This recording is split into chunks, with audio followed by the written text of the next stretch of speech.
Hi అందరికీ నమస్కారం.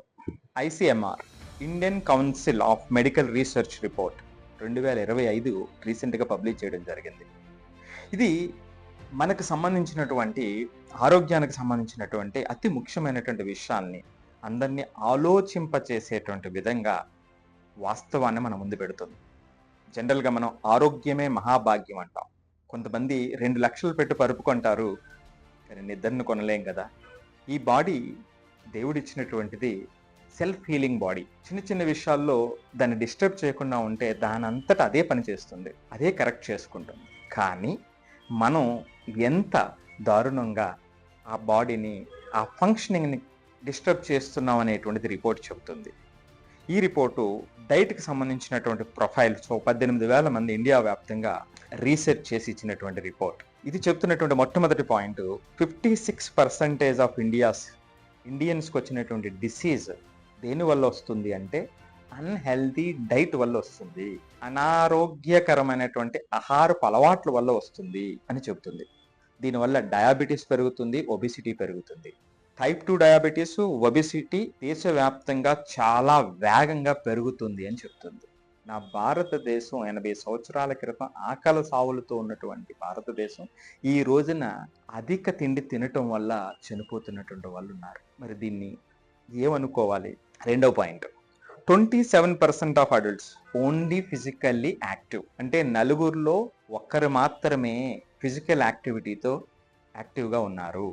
అంటే నలుగురిలో ముగ్గురు తినటం తప్ప ఏ పని పాట లేకుండా ఉన్నారు, ఏ ఫిజికల్ యాక్టివిటీ లేకుండా ఉన్నారు అనేది రెండో పాయింట్.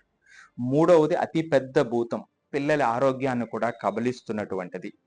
పెద్దలు మారినటువంటి పరిస్థితుల్లో, పర్టికులర్లీ సిటీస్లో మారిన జీవన శైలిలో ఆర్థికంగా నిలదొక్కున్నటువంటి వ్యక్తులు కూడా, కుటుంబాల్లో కూడా పెద్ద భూతం ఏమిటంటే ప్రాసెస్డ్ ఫుడ్ బర్డెన్. ఈ ప్రాసెస్డ్ ఫుడ్, యాడెడ్ షుగర్స్ కానివ్వండి, ప్యాకేజ్డ్ స్నాక్స్ కానివ్వండి, అన్హెల్తీ ఫ్యాట్స్ కానివ్వండి, ఇవన్నీ కూడా పిల్లల యొక్క ఆరోగ్యాన్ని కబలిస్తున్నాయి, పెద్దల యొక్క ఆరోగ్యాన్ని కబలిస్తున్నాయి అనేటువంటిది మూడో అతి ముఖ్యమైనటువంటి పాయింట్. హైదరాబాద్ నుంచి ఊరికి వెళ్తున్నటువంటి కారుని మనం చూస్తే చాలా కారుల్లో ఏం కనిపిస్తుందంటే 20-30 చిప్స్ ప్యాకెట్స్ కనిపిస్తూ ఉంటాయి. అది ఎట్లాంటి అలవాటు? ఒకసారి ఆలోచించాల్సినటువంటి అవసరం ఉంది. మరి అట్లాంటి అలవాటు, ఒక ఫిజికల్ యాక్టివిటీ లేకపోతే, ఫిజికల్ హెల్త్ లేకపోతే, మనం తీసుకున్నటువంటి డైట్ సరైనటువంటిది కాకపోతే మనం చేసే పని ఎలా ఉంటుంది, మన ఎఫర్ట్ ఎట్లా ఉంటుంది? మరి ఆరోగ్యం మహాభాగ్యం అని అందుకే అన్నారు. ఆరోగ్యంగా ఉంటేనే నువ్వు సాధించాల్సినటువంటిది ఏదైనా సాధించగలుగుతావు. మరి అదే స్కూల్స్ విషయంలో చూస్తే తెలుగు పేరెంట్స్ పర్టికులర్లీ పిల్లలకి ఎంతో ఇవ్వాలనుకుంటారు. చేసే అతిపెద్ద తప్పు, ఉదయం 6 నుంచి రాత్రి 10 వరకు చదవాలి అనేటువంటి దాని మీద దృష్టి పెట్టేటువంటి వాళ్ళు ఎక్కువ మంది ఉంటారు. మరి అట్లాంటి వాడికి ఫిజికల్ హెల్త్ లేకుండా, హెల్దీ హ్యాబిట్స్ లేకుండా వాడి భవిష్యత్తు ఏమవుతుంది? 20 సంవత్సరాలు వచ్చిన తర్వాత ఎటువంటి కంట్రోల్ లేకుండా ఉన్నటువంటి వాడు ఎంతవరకు నిలదొక్కుంటాడు? ఎప్పుడైనా ఆలోచించారా?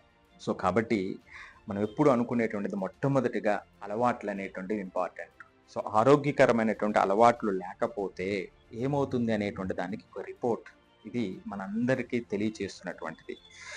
ఉదాహరణకి మనం చూస్తే నార్త్ ఈస్ట్లో ఒబిసిటీ అనేటువంటిది 9-12%.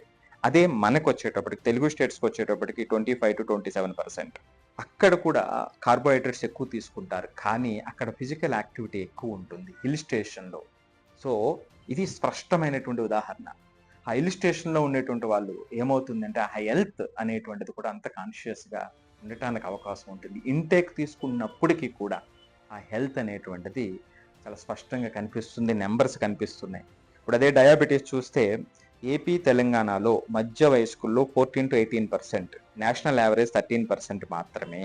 ఫిజికల్ ఇన్యాక్టివిటీ 75% ఏపీ, తెలంగాణలో ఉంటే ఇండియా యావరేజ్ 73%. ఫిజికల్ ఇన్యాక్టివిటీ, ఏ పని చేయని వాళ్ళు, రైట్. అదే నార్త్ ఈస్ట్కి వచ్చేటప్పటికి 58-62% అక్కడ ఉన్నటువంటి పరిస్థితుల ప్రకారం. సో అదే విధంగా అల్ట్రా ప్రాసెస్ ఫుడ్ ఎక్కడైనా సరే విపరీతంగా పెరిగిపోతున్నటువంటి అతిపెద్ద భూతం. సో కాబట్టి చదువు కన్నా ముందు, మన ఉద్యోగానికన్నా ముందు, రైట్, మన ఆస్తుల కన్నా ముందు మొట్టమొదటిది ఆరోగ్యం. ఇది మన చేతుల్లో ఉంది.